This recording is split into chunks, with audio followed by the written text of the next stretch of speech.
Assalamualaikum warahmatullahi wabarakatuh. Bertemu kembali dengan saya di channel khusus Sejarah Aceh.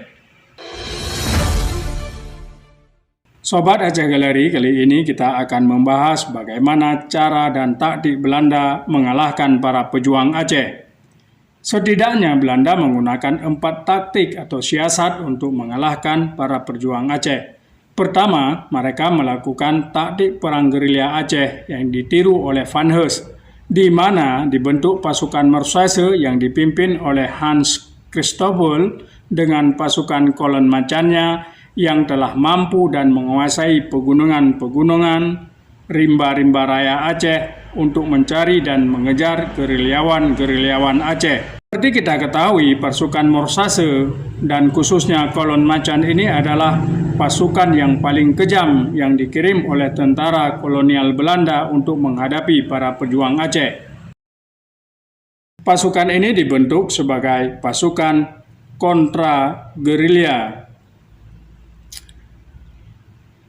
Kemudian taktik kedua yang dilakukan oleh Belanda adalah dengan cara melakukan penculikan terhadap keluarga para pejuang Aceh dan tokoh-tokoh Aceh. Misalnya, si Christoffel menculik Permaisuri Sultan Aceh dan Tengku Putra pada tahun 1902. Kemudian, Van der Maten menawan putra Sultan Tuanku Ibrahim. Akibatnya, Sultan pun menyerah pada tanggal 5 Januari 1903 ke Sigli dan berdamai. Van der Maten dengan diam-diam kemudian menyergap Tangsel, di mana di sana ada Panglima Polem. Namun, Panglima Polem berhasil meloloskan diri. Tetapi sebagai gantinya, Van der Maten menangkap putra Panglima Polem, yaitu Pocut Rede, saudara perempuannya, dan beberapa anggota keluarga terdekat Panglima Polem. Akibatnya, Panglima Polem pun meletakkan senjata dan menyerah ke Luk Semawe pada bulan Desember 1903.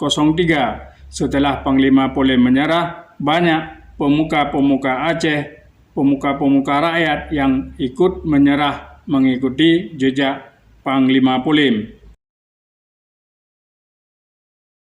Selanjutnya, taktik ketiga, Belanda melakukan pembersihan dengan cara membunuh rakyat Aceh yang seperti dilakukan oleh Panglima Perang Belanda yang di bawah pimpinan Konrad Ernest van Dalen yang menggantikan Van Hees, seperti melakukan pembunuhan dan pembakaran rumah-rumah penduduk seperti dilakukan di Kutarih pada 4 Juni 1904, di mana 2.923 orang dibunuh yang terdiri dari 1.773 laki-laki dan 1.149 orang perempuan serta anak-anak.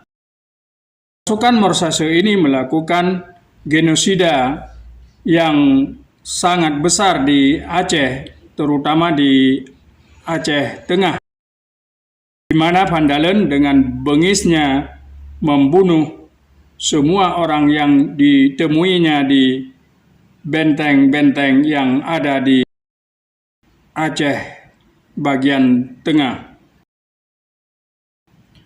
Kemudian, taktik yang terakhir adalah menangkap Cut Nyadin, istri Tengku Umar yang masih melakukan perlawanan secara gerilya, di mana akhirnya Cut Nyadin dapat ditangkap dan diasingkan ke Sumedang, Jawa Barat.